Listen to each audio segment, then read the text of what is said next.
As far back as I can remember, I dreamt of a normal life. A life filled with normal things. A life where monsters don't live in closets or under the bed. A life where ghosts aren't real. I just wanted to be normal. But that didn't happen. It wasn't meant to be. Since my early 20s, I have experienced profound paranormal events that would change my life. Extreme poltergeist activity, living amongst those that have departed this earth in ways unimaginable. It has affected my loved ones and children with no end in sight. I could hear things, see things, and feel things not of this world. I asked myself if this was a gift or a curse. With the help of my mother and close friends, I emerged a paranormal investigator.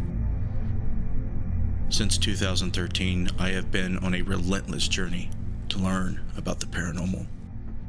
This is my time to share my journey with you. Welcome to my Paranormal Soapbox. Hello and welcome to my Paranormal Soapbox. I'm your friendly neighborhood ghost hunter, Justin Brown, and we are already experiencing technical difficulties, but sorry for that. It's really annoying. I had to start a totally new live event that just popped up on my Facebook. YouTube should be good to go. I'm pretty sure the chat's not going to work at all, so you will not see the chat at all. I will try to embed the information into my stream again. It'll give it to me.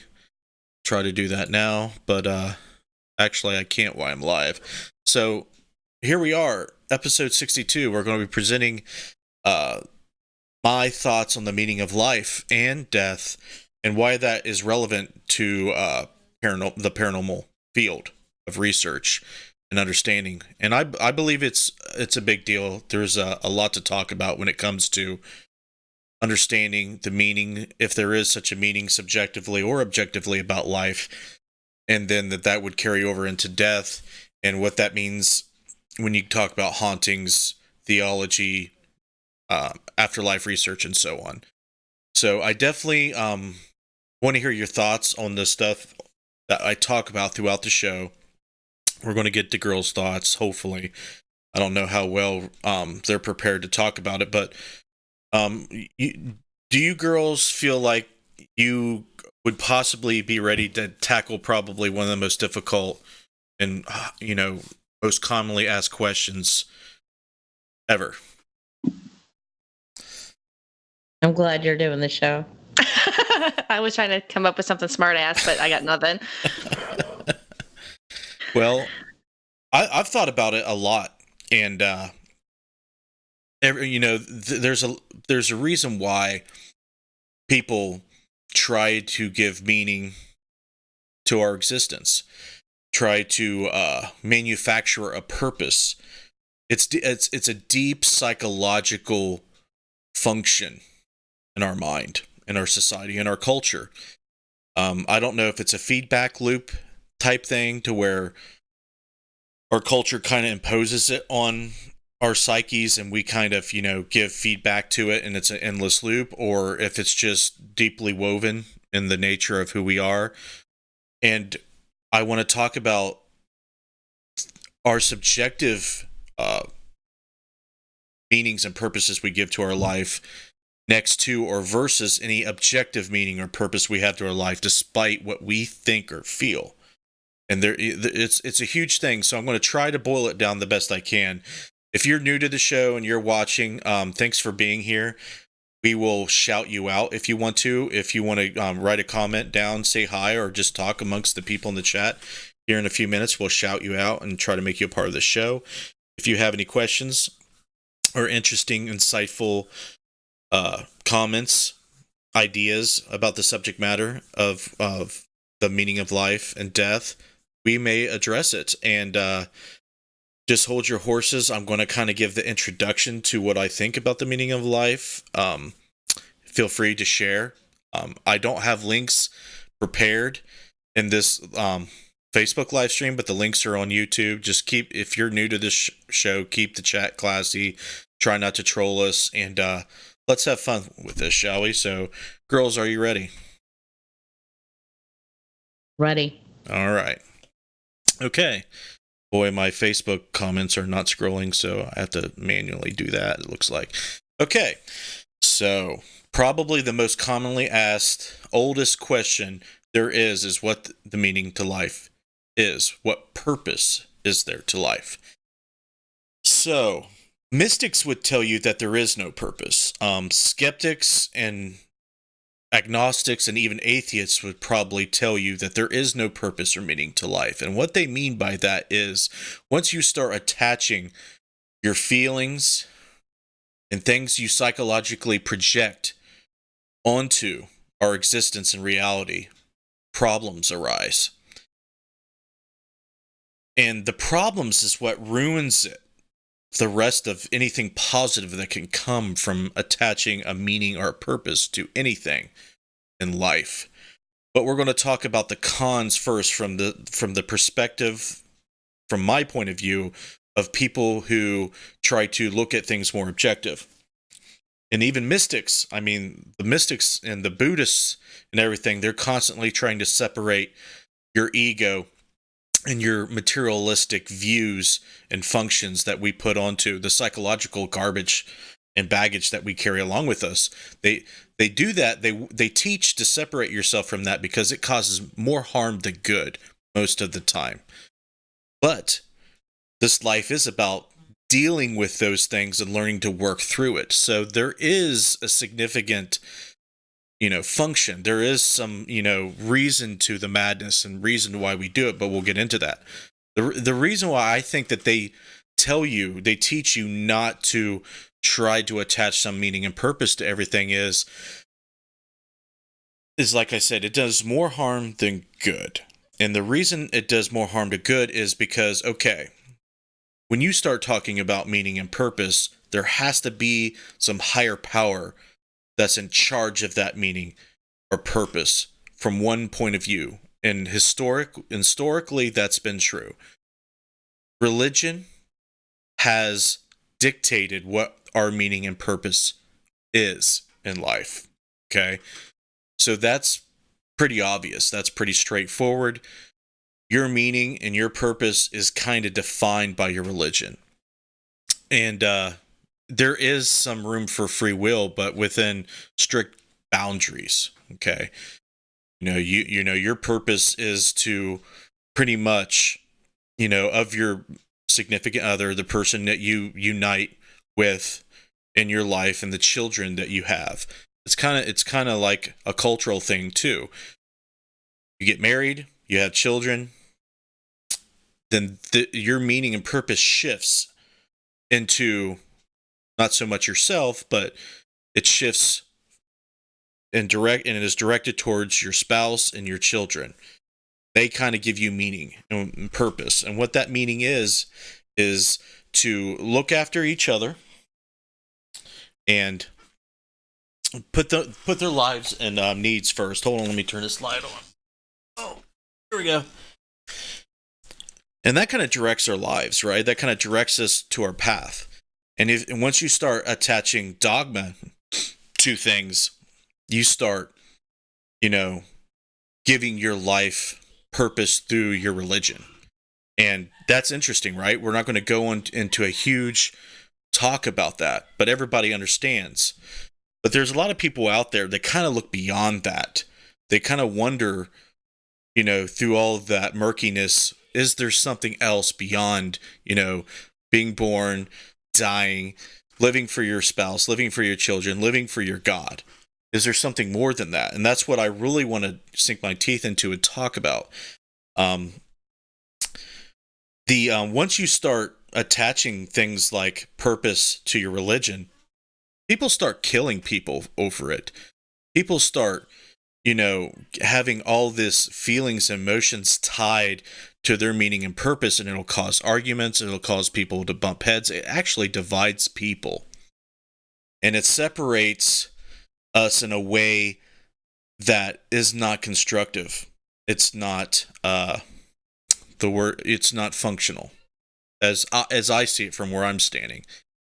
And I think that might be a huge problem that we all face, and it seems to be very murky. It's very smoke and mirrors. People don't really understand why there's such a division in our country, a division in this world. But I believe that's what it is. When we attach meaning and purpose to our lives through a higher power or through our cultural restraints, that's what causes problems. And mysticism, Buddhists, and even a lot of skeptics and atheists out there will tell you and teach you is once you start separating yourself, your ego, the meanings that you give your life into reality and the purposes you impose on yourself, once you step away from that, you start living in the now, as they say. When you live in the now and you don't attach a meaning or purpose to it, you're just experiencing life and reality as it is in its purest form. You're feeling emotions still. You still feel like you have a job, you still feel like, you're a functioning member of society, but you're not beating yourself up over what you're not achieving or what you're not living up to. If you set the bar low, do what you feel like you need to do to take care of yourself, to take care of your spouse and your children, that should be enough. But there's this void. There's this void in a lot of people's hearts that it's never enough for what they do. And there's people looking at you and observing you that you can never do enough to appease them, what they should think that you should be achieving and what you're doing. And that's a feedback loop. When they have a void in their heart, they'll look at you and expect you to fulfill a meaning or purpose that you can never fulfill. And it's because they have a void in with themselves. So it's a cycle. It's a vicious cycle. So that's what I think about that on that front. But if there is a God, if there is a higher entity up there, there's a lot of things to consider. Uh-oh, my wife's screaming. Maybe I should message her and tell her that I'm live streaming, huh? Let's see, where's she at in my messenger? I'll type her name in. Christy. Dear Christy, I'm broadcasting you screaming at our children. Everyone can hear you. Let's see if she gets it. So, if there is a higher purpose, there is an energy, a being, a consciousness out there that created everything, and everything is by intelligent design. There's just one frame of mind that I like to subscribe to, and that is energy. If everything is energy and energy cannot be created nor destroyed, I like to infer certain things about it when it comes to its intent. If I were to imagine myself as being one pure being of energy, which encompasses everything physical in this universe and everything energetic in this universe, I would feel like it was infinite, and I would feel like there was no beginning or end to it, and I would feel like it cannot create anything else outside of what it is. Like, I can build a house out of sticks and other materials, but it won't be, I'll have to take something and change it into something else. I can't create energy into more or less than what it is based on the, laws of physics, as it says. So if I'm quote unquote God and I'm this infinite being, there's no duality to anything. I can't really experience love because I can't experience hate. There's no one or no scenario that I can learn that through. I can't experience mortality. I can't experience death. I can't experience essentially anything that we mortals experience. Anything that's physical and is born and it dies. So with that being said, it may have a sense of emptiness. It may have a sense of no meaning to it at all. So that would give motivation for the birth of our universe, the birth of our creation, the physical beings that we are, help fulfill that void within God or whatever you would like to view it as. So there we have motivation and the spark of why the meaning of why we're here. And here we are, the duality of our existence. We go through life with meaning at that point. You know, we need to experience death if we want to experience life. We need to experience hate if we want to experience love. We have to have the inverted one or the other to know what it means. And the phrase always comes up to my mind, you don't know what you have until you don't have it. You can't appreciate it until you go without it. So those are baked in meanings to everything that's there. Everything, every question has an answer when you look at it like that. And that's what I've boiled it down to. Everything has meaning, everything has a purpose, whether we like it or not. So we have to suffer in order so we can appreciate what we have when it's good. If we never suffered, if we never went through any hardship, we would never appreciate it. We would never know what it was like to feel alive till we're dead. And I will prove my point even more by giving an example and like this. We all have fears, okay? A lot of the time, it wouldn't make sense that we would want to fear anything. Fear is bad, but we constantly simulate it. We constantly look at media all the time, movies, TV shows that simulate fear reactions within our brain. We'll watch horror movies, we watch dramas, we simulate that fear. We want to feel afraid because our lives are becoming so boring and so normalized that we need to simulate it in order to feel alive, in order to give ourselves that meaning and that purpose. All aspects that you see in our media and our television programs and our entertainment has that built in. Skydiving, rock climbing, ghost hunting, all that stuff. You need to simulate fear. You need to simulate all these emotions that you may define as negative so you can put more meaning and more highlights on the things that are good. You know, why would you watch a movie that made you cry? Why would you watch a movie that is so sad to elicit all those emotions? Why would you do that to yourself? Think about why you would do that as we go on. Girls, do we have some shout outs that we can get into? We sure do. I have Derek.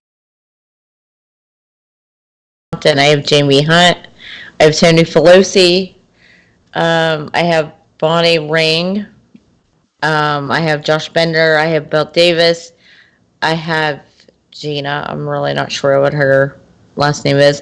I had Ernie Atwell for a few minutes. Christy Brown just jumped on. And Jeanne just jumped on. Christy said, sorry if you all heard my big mouth. I'm going crazy over here. And that's all I have for right now. Okay, thanks for joining us. On YouTube, we have Sam Thomas, John, Betty, Anaheim, Joe, Supernatural, Lost Adventures, Dan's watching. And I do have to say something, and it's my first time going to be doing this, so I apologize, Justin, if you don't want me to, but female, early 30s, blonde hair. If it sounds like something connected to you, send me a message. Don't post anything. Send me a message. I have to write that down. 30-year-old. Very early 30s. I want to say about 31, 32. Blonde hair. Female. Okay. Sorry if I'm not allowed to do that, but it was been hitting me in the face. My lips are raw from it. Sounds like the same thing you said over the weekend, but go ahead. No, that was Edwards. Okay. That was a male. Sam said, so you're saying that feeling pain within life makes life okay? What I mean, if it makes it not okay for you, that's fine. I'm not saying it makes it okay or not. I'm just giving it meaning. I'm defining the meaning of life. There is a meaning to people's suffering. Without your hardships, you would not appreciate the good things. And that's my view on it. I'm not saying it's okay. I'm just saying that's the way it is. Okay. I think Betty said earlier, I'm interested because dying is absolutely her biggest fear. In the past couple of years, she's needed to know this more than ever.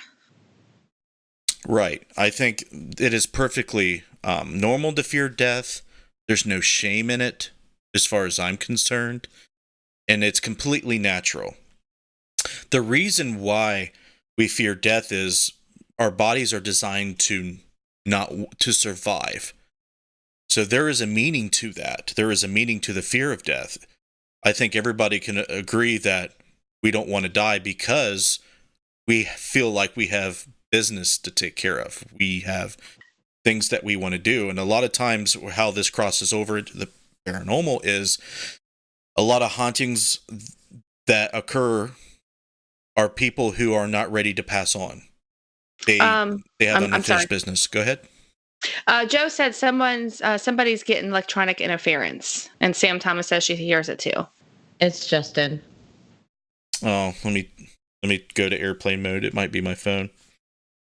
See if that fixes Tony it. Pelosi said, I think our purpose is to evolve as spiritual beings so we can go on into the different level of existence, energy beings versus physical beings. Yeah, and I'm glad he said that because that seems to be part of the metaphysical argument and belief that people have. I have discussed on the show before that our physical bodies are taxis and vessels for the spirit, then what's that purpose? The purpose is the spirit needs to experience things through our physical bodies, which they cannot experience spiritually. So that is the dynamic based on my research and my belief. So if that is true, when we die, the spirit takes the information for what it learned from the body and goes on, and the body just it goes back, it metabolizes back into the physical realm. But I believe most hauntings aren't the spirit that learned from the body not wanting to go. Sometimes it is, but there's not much I can speak on that matter. I think psychokinetic manifestations that stem from our physical selves get imprinted into the environment. That's what a lot of psychics pick up on. That's what a lot of people pick up on. It's just kind of like spontaneously or systematically manifesting in our environment. But I do believe that in some rare cases, this actual spirit of somebody is earthbound and disembodied from their physical selves. Lady in the Mist just joins on YouTube. She said you would know who she is. Lady in the Mist. She said, my Facebook, for some whatever reason, will not let me log on to the live show. Justin will know who I am, so I will view on YouTube. That does sound familiar. And I can't remember who it is. I'm sorry. Damn you, Justin. It's been a long time since I've heard that name. I do remember Nelson. The name, though. I have Nelson who jumped on, and Shannon Humphreys jumped on. Oh, nice. What's up, guys? I am sorry that the chat is not appearing in the video. I have to figure that out. I can make the YouTube chat. Hold on. I might have to go to a black screen for just a moment, but I can get that in there. Go ahead, Jess.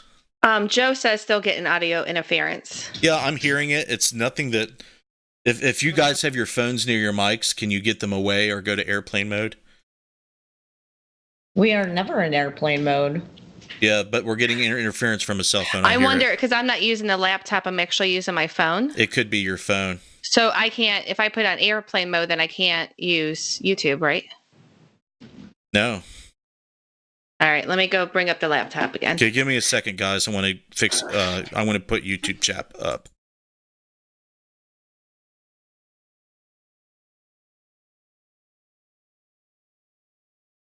Okay. Now they can. Yeah. Okay. Christy said, I fear death. A prime example from what Braylon asked me last night. He asked if we were all going to die. And when he dies, he wanted to know if I was going to still be there to take care of him. Oh. How would you answer that? Missy? I don't know how I would answer that. I would tell him to go ask his father. I mean, there's a lot of skeptics, a lot of agnostics and atheists out there that believe that the only reason people believe in the afterlife and have religions because they fear death and they can't cope otherwise. What would you guys say to that? Well, I just have something really quick. Okay. Lady in the Mist, she probably grounded you before. Okay. I Mama! accept. It's your mom. Okay. Mama! Yeah, Mom. How dare you? Yeah, I had a problem with my Facebook live stream, but it's on my page. Christy told him she would sure try one way or another. Okay, she's talking about Braylon. Yeah. Okay. That was her answer to his question. All right, let me re-ask the question.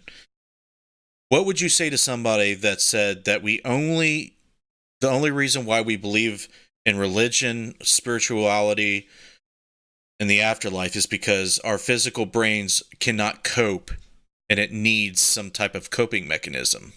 What would you say to that? I asked the viewers too. What would you say to that?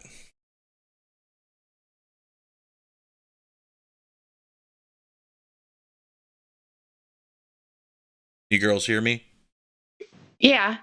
I'm trying.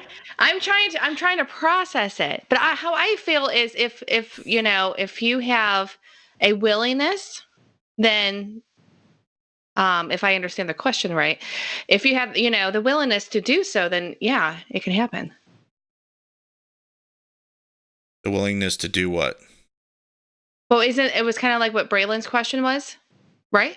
Is that No, where I asked you, if someone came up to you and said, the only reason why you believe in spirit and the afterlife is because you cannot handle the fact that you're going to die and nothing else will happen.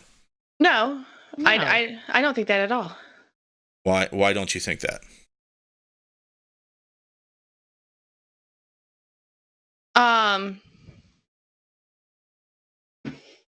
Justin, why are you doing this?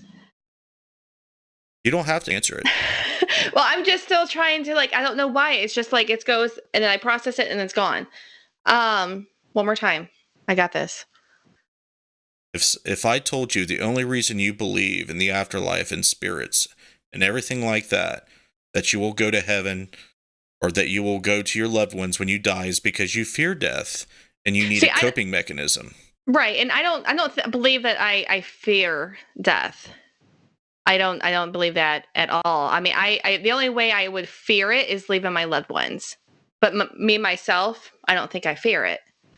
Okay, so if you felt like if you had no children, you had no boyfriend, spouse, or anything at all, and someone came up and held a gun to your head, which you move. Well, yeah, I mean, okay, I think it's just a reaction. That's the fear that I'm talking about. Your actual physical fear of dying. That will I think everybody would have that kind of reaction. Mm-hmm. Not everybody. And one of them is in the chat. Right. I see my mom have a loaded gun pointed to her face, and the woman pulled the trigger, and she didn't move. So not Scotty everybody. Fox joined. Not everybody does that, surprisingly. Betty says, if there's nothing after death, then what's the point of life? If there's nothing after death, what's the point of life? That's a good question. Becky Compton said, I would say they are full of shit. There is an afterlife. Why be scared of death? It's going to happen to us all. Hmm. Bill said, you're not having technical issues. The girls just aren't listening. Shut up, Bill. I stopped hearing the interference, so I guess it was one of you guys' phones. Yeah, I shut my phone down. I brought up the laptop. Mm-hmm. Yeah, microphones and cell phones don't mix very well. But that's like the main argument that I hear. Most commonly, they say that that's the only reason why our brains have to make up something. So we will feel better about dying and nothing occurring after that. And the main reason skeptics, agnostics, and atheists believe that is because they don't really remember anything before they were born. So they kind of like, okay, I didn't exist before I was born. But the way I see it, you don't have a brain that remembers things in the sense that we know that we have memory. So we can't remember. There's nothing happening, coming into our sensory brain to us remember anything. And I think the modalities of consciousness needs to be talked about when we're talking about the meaning of life and death and this whole thing. And what I mean by modalities of consciousness is the dream. We spend a third or more of our life asleep, unconscious, okay? But we're still experiencing things, whether it be a reconstruction of all of our repressed fears, emotions, things that we store in our unconscious and subconscious bubbling to the surface. We're still experiencing some sort of stimuli. A lot of people believe that this is where our consciousness can operate on a spiritual level outside of our human brain. That's debatable. But let's just say for a moment that we can operate in a spiritual sense when we are asleep. We can travel outside of our body. We can talk to people that aren't alive anymore. We can talk to people that aren't alive but are not next to us. We can do all sorts of these things, that aren't physically possible. So to say that we can't relate to anything outside of physical memory before we were born is not entirely true, because you have to take an account of past life regression and stories about reincarnation, about past lives, where children start recalling very crazy details about people that they had no connections to.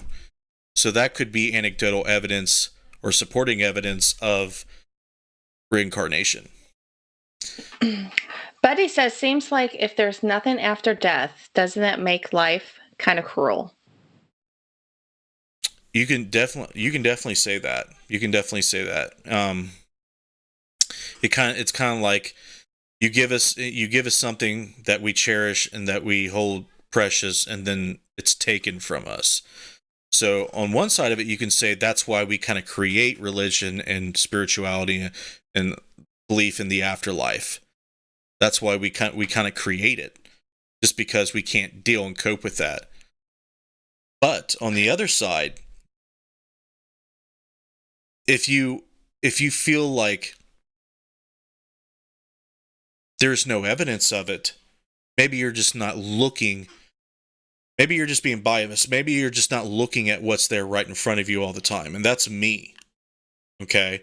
If you have, for whatever reason, have this bias about there being an afterlife, spirits, or anything, nothing presented to you, whether it be physical evidence, whether it be actual right there in front of your face, you're going to deny it.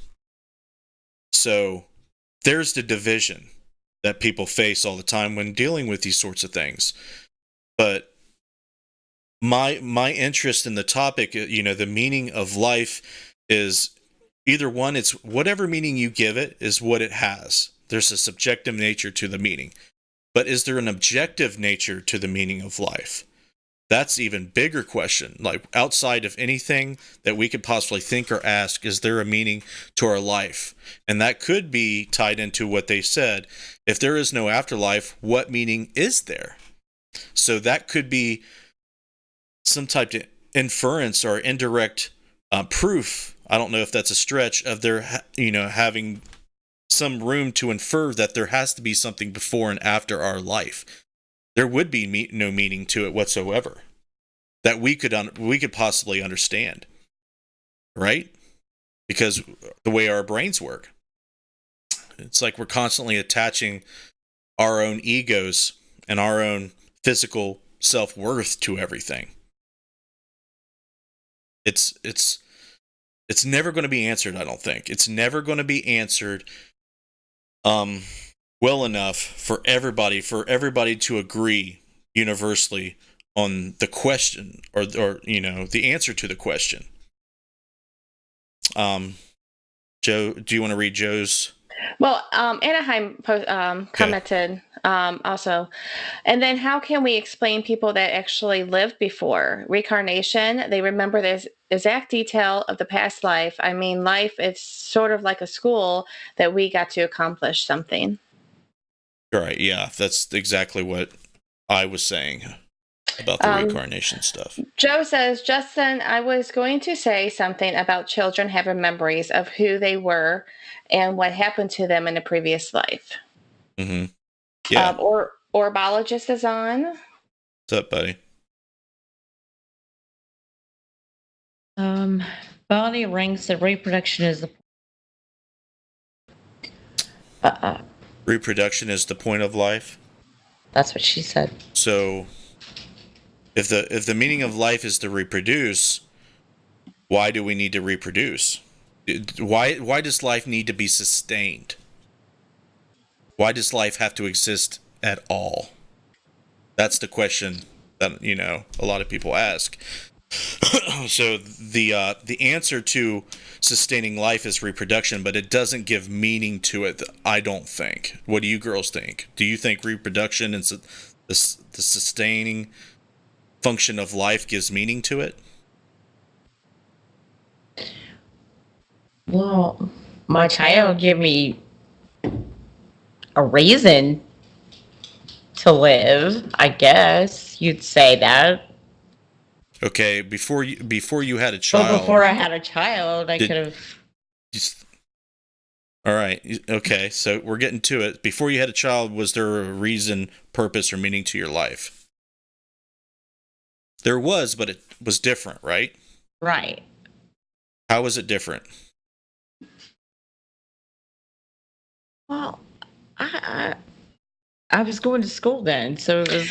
Well, when you're younger, not to cut you off, Missy, but I think you have little like goals and purposes. But then when you have a wife, you have a relationship, you get married, then everything changes because they're larger than when you're smaller or younger, not smaller, but right.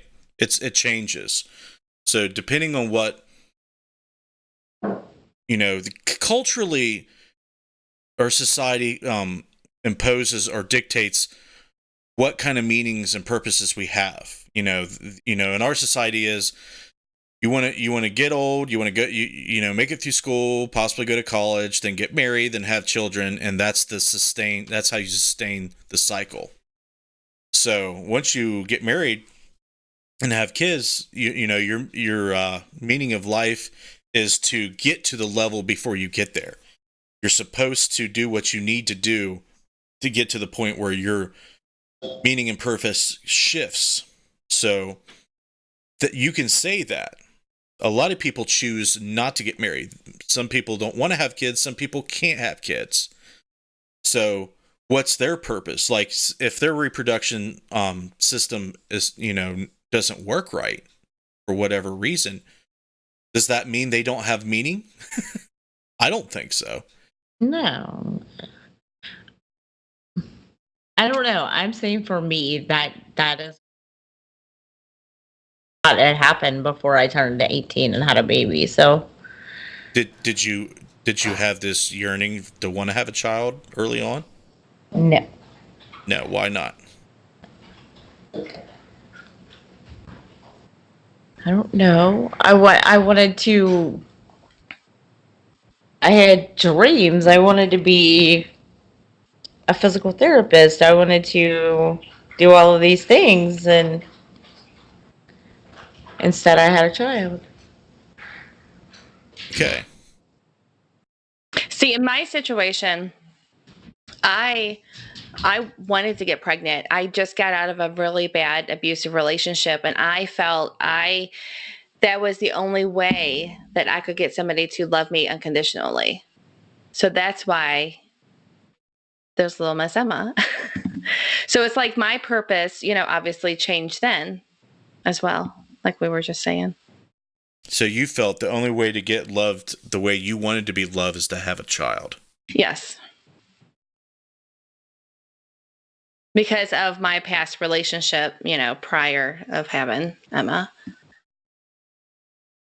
So if you felt that if you didn't go through an abusive relationship, that then maybe your desire to have children would have been not there or been different. It would have been different. I probably would have waited. I was still young. I was 23 or so. But I like what Missy was saying. I had dreams and stuff like that I wanted to accomplish. But it was more getting out of that relationship, and you brainwashed and self-esteem so low that it was just kind of like I just felt like I wanted a child for that reason. Mm-hmm.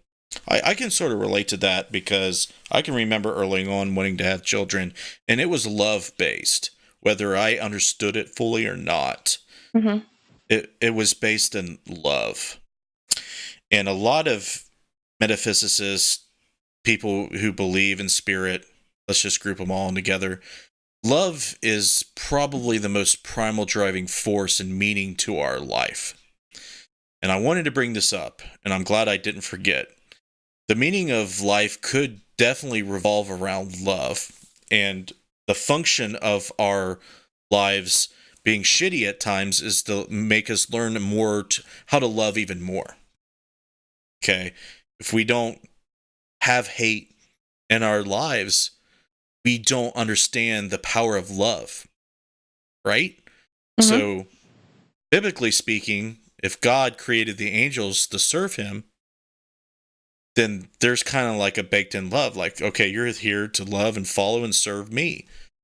And that's kind of how Satan kind of got twisted. Lucifer had a decision. He chose not to serve humans as God instructed him to. So that's how he fell. And that's why I kind of really, really study theology that way and Christianity that way. And I think it even goes even further back than Christianity. I'm pretty sure the story does. And the reason why we should love unconditionally someone else, like a child, your neighbor, the whole teachings of Jesus Christ is there. And Lucifer being, a story or a character arc in that teaching. And that's basically how he fell. And that's what happened. And that's what happens to everyone. They always fall to darkness when they don't put others before themselves, is what I'm getting at. So I think the whole teachings of Jesus Christ and the biblical and Christian stuff, that's what resonates throughout the whole story. And I think that's how it should apply in everyone's life, because I feel like if you get 100 people, 99 out of the 100 people, well, probably 90 out of 100 people will tell you what they think right and wrong is, and they all should agree on right and wrong. But will they practice it as much as, as well as they believe it is another story. Okay. I might love Christy 9 times out of 10 the way I think I should, but there might be one time where I fuck up, right? What was you going to say something, Jess? I was just your mother has been commenting. I was just going to read that off, but you can finish. Oh no, you can jump in. She can jump in. Okay. Go ahead. I have several comments that say I agree with Justin's mother. Oh, because they've been reading them. By all means, tell me what she said. Okay. She says, we fear death because we are told we will die. When we are not told our true self is immortal, the human vessel stops being a vessel. The vessel is energy slowed down to create mass, which is vessel. So the vessel simply transfers to a different energy, and the true us, the soul, continues. It is a hard subject when we are not taught who and what we really are. And we must forget that we are immortal so that the human's experience is real to us. Um, Example like fear, love, sadness, etc. And there is more, but that's a whole different show. LOL. My thoughts.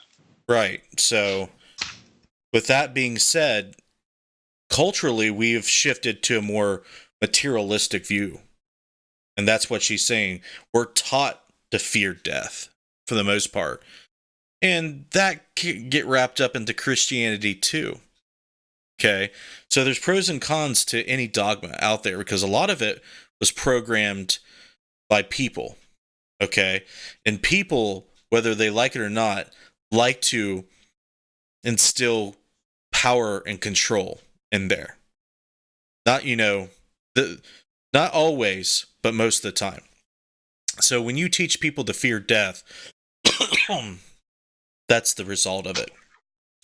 If we all learn not to fear death and that our physical bodies was just a stepping stone through on our path, like she said, then the cultural fear that everybody's taught would be much different. If maybe not even it may not even exist at that point. So it's at the end of the day, it's how you view and how you look at things when it comes to how you fear death.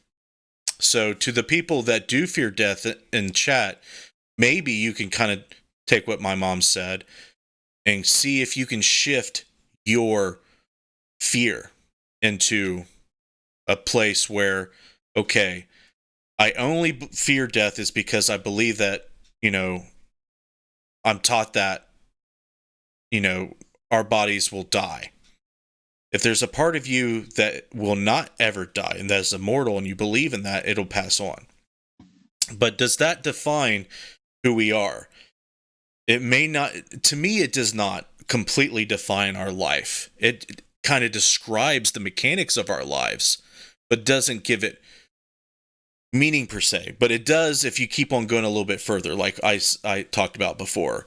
If you look at it spiritually and you look at energy being infinite and, everyone's attached to a spiritual infinite being, then you can start inferring that there is a higher meaning and a purpose to our lives. You can start saying, okay, this is just a classroom we're in right now, for example. A classroom that made Sandy Griffith cry. Aw. Okay. She said, now I got to figure out why this particular show is causing me to cry. Never felt like this watching this show before. God, I hope that's not bad. Sorry, Sandy.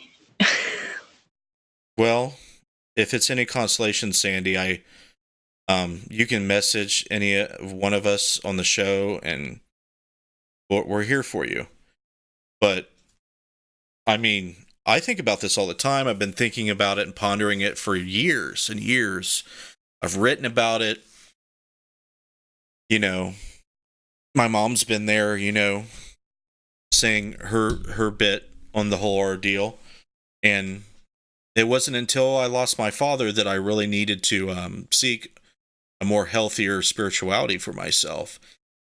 And people can look at that different ways. I'm pretty clear on how I look at it, but I just think it brings up interesting conversation. Makes people think. That's what I like to do. You want me to start reading these comments or? Let's see here. I'm going through YouTube's right now. Derek said, once you experience and that humans are dealt in the event of death, your thinking of life and the end of life changes. Mm-hmm. I think that's true. Supernatural lost adventures. Everyone has their own beliefs, and we will never fully understand, and will questions or all will follow. Just my opinion that goes with everything in life. Dan. Spirit. Paranormal. Sorry, go ahead. Nope, your turn. No, Go. no, you go ahead. Spirit Stalker Afterlife joined and said, I only fear death because I don't know how I will die, the pain. And that's what a lot of people have said in the chat too. It's just, they don't fear death, it's just fear of how they're going to pass on.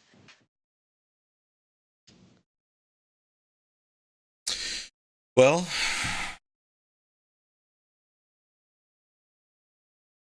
I think there's nothing wrong with being afraid. I think once you start realizing what you're actually afraid of, I think that's the first step. I think it's very naive and, well, bullshit actually, to think that there's a lot of people out there that don't fear death. Like I have truly met people that don't fear it. But that goes into how you define courage. You have to be able to be afraid to have courage, right? If you're not afraid of death and you rush out in there to stop the bullet from hitting your child, then that's one thing. Mm-hmm. But doing it despite your own fear of dying is another, right? So that kind of helps. Fear helps define your intent. You do it despite you're afraid of death. You're putting someone else on a higher at a higher position than yourself, despite your own fear. And I think that as long as you go through life being okay with what you're afraid of, but, trucking on and continuing on your path despite your fear is okay. I mean, what do you girls think about that? Do you think that you need to remove fear, or you think that you just need to accept fear? I think accept fear. I think accept it. Yeah, I don't think you should remove it. You're not going to remove it completely. There's always going to be that little fear in the back of your head. But right. Do you think that you're crazy if you're able to remove it completely? Do you think that makes you kind of crazy? Yes. Why? Look at Derek. He was afraid of heights. Hmm? He wasn't afraid to walk into a burning building, a building that was on fire, with 3 stories above him on fire. That's courage. That's craziness. No, that's what I'm talking about. He's afraid of it, but he does it despite his fear, and that's courage. That's how most people define what courage is. He's putting others above himself in his own fear of his, own harm. Does that make sense? Yeah, but it's still crazy to me. Joe Shortridge said, from all near-death experimenters I have talked to say and describe an existence after death, and all are now not afraid of death. Yeah, near-death experiences definitely tweak your perception of life, death, and I could say that for the most part, it's eliminated a lot of fear from it because they didn't know what was going to happen to them beyond death. And then once they believed that they saw what was beyond death, they're like, oh, I feel much better. It's kind of like the anticipation and the fear and the anxiety you fear for a lot of things. Like maybe if you're going to a court date and you were fearing what the outcome would be, and once you finally go and experience it and it wasn't so bad, you're kind of like, oh, you're relieved. So that kind of fear kind of diminishes and pretty much disappears. But no, go ahead. Paranormal reporters said no thing astronauts have it. Test pilots, they just make it productive, and like the Iceman that killed all those people. Their fear is productive? Is that what he said? Yes. Okay, They read it just again. make it productive. He said, no fear is a thing. Astronauts have it, test pilots. They just make it productive, not like the Iceman that killed all those people. Oh, What he's saying is like Derek's fear of heights. He made it productive. so what he's saying is he's defining courage in his own way. Yes. Got it. Ghost Justice Crew jumped on and said, at this point in my life, the only dyeing I think about is my hair color. Too much gray popping out everywhere. Well, I mean, According to Justin, you are not supposed to dye your hair. But I need to dye my hair. So I think a lot of people go throughout their lives not thinking about death a lot. They see it on the news, and of course they see it in movies. And I believe that's a lot why a lot of people go to entertainment to seek death, fear, all those things. They simulate it because they're not getting enough dose of it in reality. After I saw my dad dead, I had a problem with seeing anything that was associated with horror, like anything brutal, anything really graphic, as far as harm to physical flesh. Like, it changed the way I reacted to it. So I have no desire to see gory stuff at all. And then, it kind of tweaked me. Like, I constantly, probably on a daily basis, not every day, but almost on a daily basis, I imagine something very bad like that happening to my wife or my children. Like if Christy goes to drive to work, or she's driving her parents to the doctors or something like that, I'm constantly thinking, oh my God, is this the day that I'm going to find out that she was in a wreck and dead? You know what I mean? he will not go to sleep on the way home. He does not want to go to sleep on the drive home because he's afraid he won't wake up. Who? You? No. You've told me that several times. No. I used to be afraid of going to sleep because I was dying because of the sleep apnea.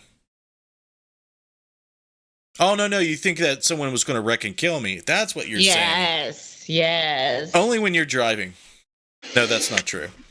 It actually, I think about it more when you're driving, but I do think about it because somebody else, it could be not your fault. I drove for 5 minutes one time. Someone can hit us, and I won't know it's coming. Now I understand what you're talking about. Lady in the Mist said, respect fear. It is there for the human. It is a part of the software that comes with our programming to the vessel. It's like your virus protection on your computer. The human can be damaged, pain. So try to stay alive. Yeah. I think fear, like she said, is healthy. You should not want to die. You should want to live. That's the purpose, people. There is, whether you know what your meaning and purpose is in life, you will want to live to fulfill that meaning and purpose. So your body intuitively knows that there's some meaning or some purpose to it.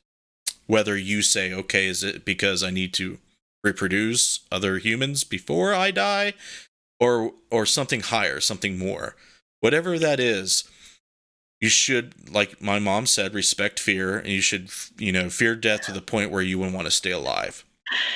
The Orbologist says, the only thing I fear is missing an episode of Paranormal Soapbox. Scotty said, I've heard that a drug, DMT, is being considered as a medication for the terminally ill, so not to fear death. Yeah, I've read the same thing. Cancer patients seeking terminal illness and disease, they have done studies using psilocybin and DMT and other psychedelics to kind of dissolve the ego to the point where they can cope with their own imminent death. Dan says, I have feared a lot of things, but never afraid of death, only because of my of my situations have been to protect others and family. Like Justin said, is courage more than fear. Right. I think before we end the show, we could definitely talk about how people communicate their fear of death. I think some people say that they don't fear death because if they do say they fear death, it kind of insinuates that they don't have their shit together, whatever way, or they might appear weak, or they might appear just not all together. They don't have their shit together. So I'm perfectly fine with saying that I fear death. Absolutely. I don't want to die. I will do whatever I can to live. But I don't fear death because I think like I'm not going to exist after that. I feel like I'm definitely going to go on, and that's okay. I think I'm pretty honest about that with myself. But there was a time where I definitely thought that, I probably would not exist if I died. And Sam Thomas said that we'll be able to hear you on the spirit box. no, you won't, Sam. You'll hear the radio. Paul Browning is watching. Hi, Paul. God, I would love to hear Paul's input.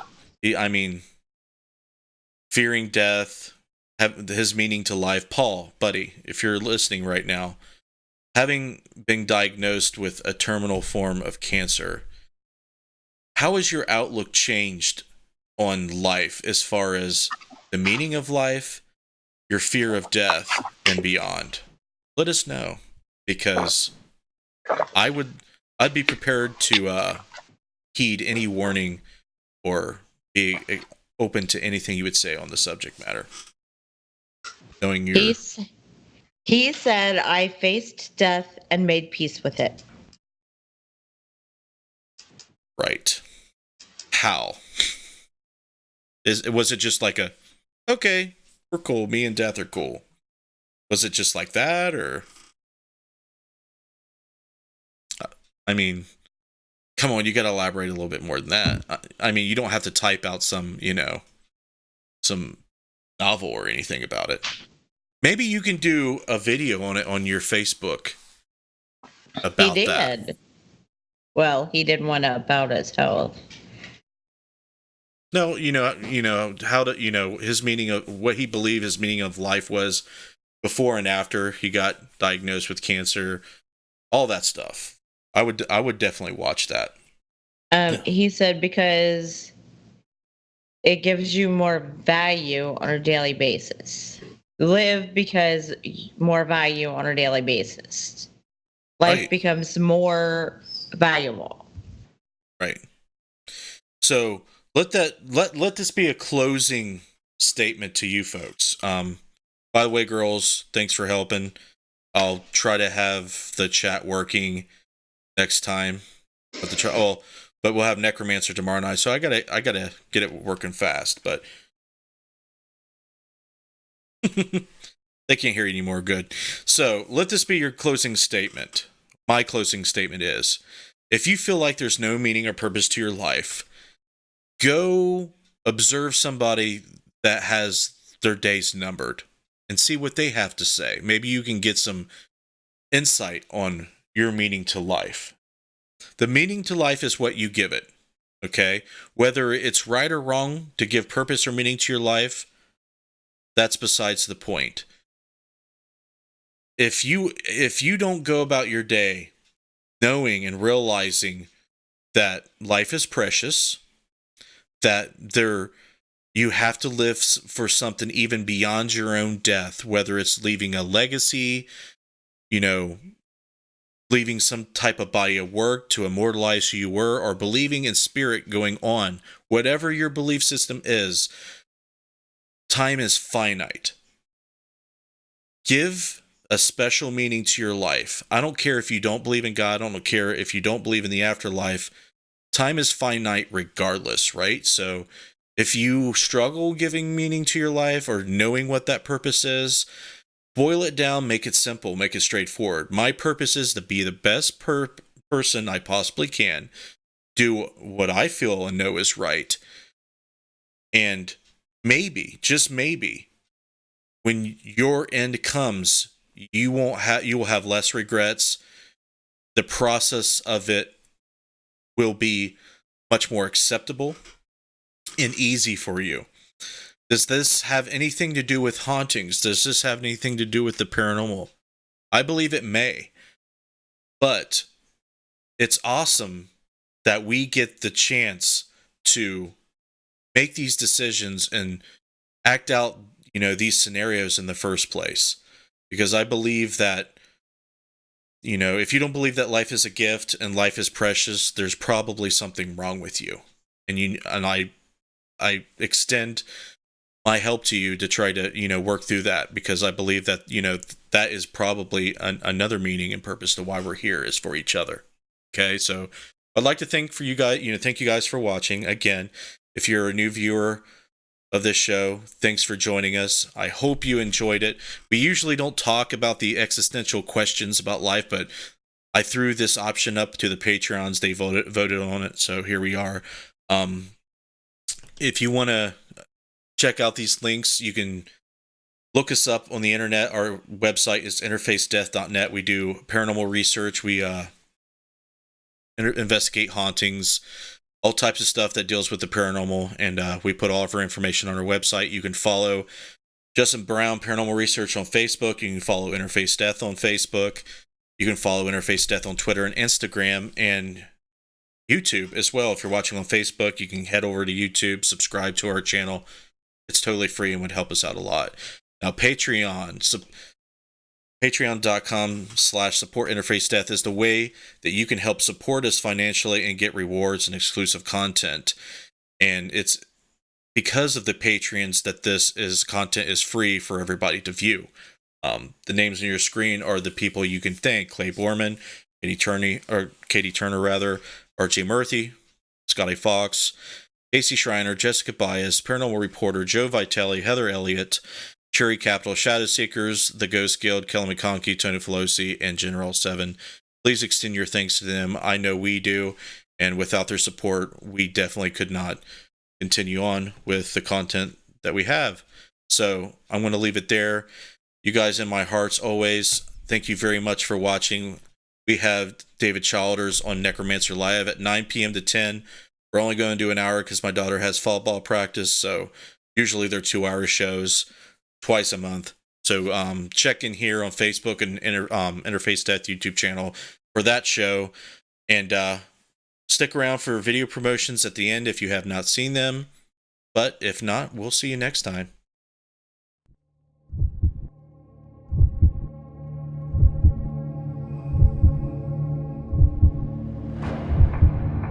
Do you have that drive?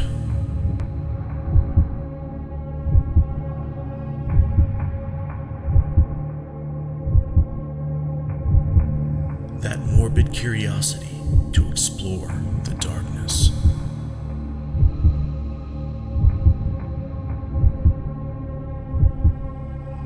Do you have what it takes to brave the night?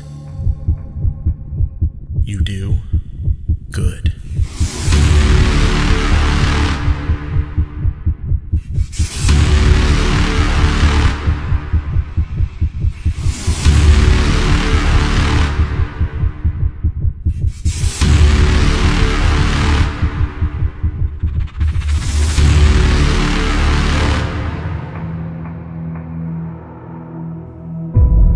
Dead light. For those who aren't afraid to see what lurks in the night.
like to see you. What the fuck was that?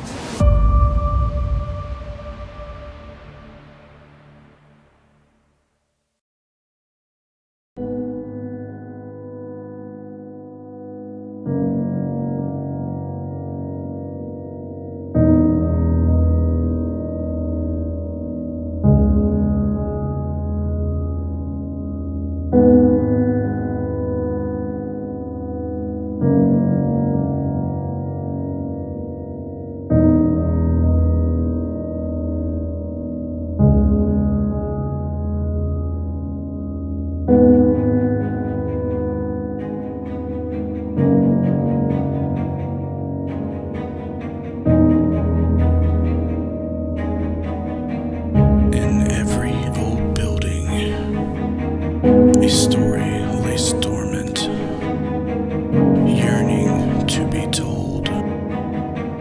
This is our calling.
I don't know why in this room. I'm hearing the train.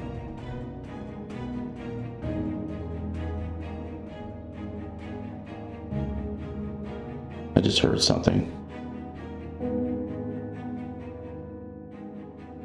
It feels like it's train. Non-stop. I don't know why.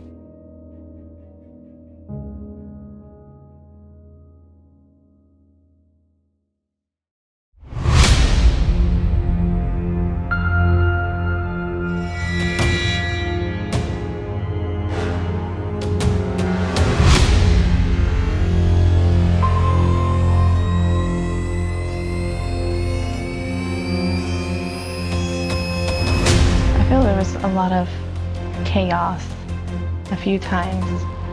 A lot of hectic and a lot of energies all at once. Feels like there's an older gentleman, like he's almost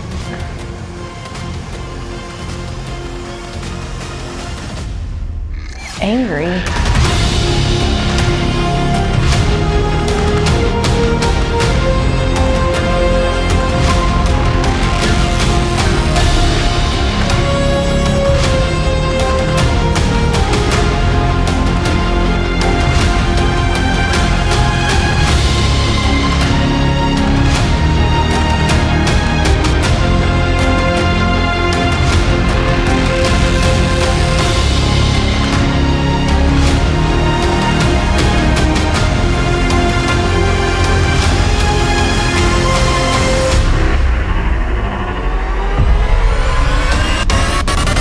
So we walked out to the side of the house and we both felt like something was watching us.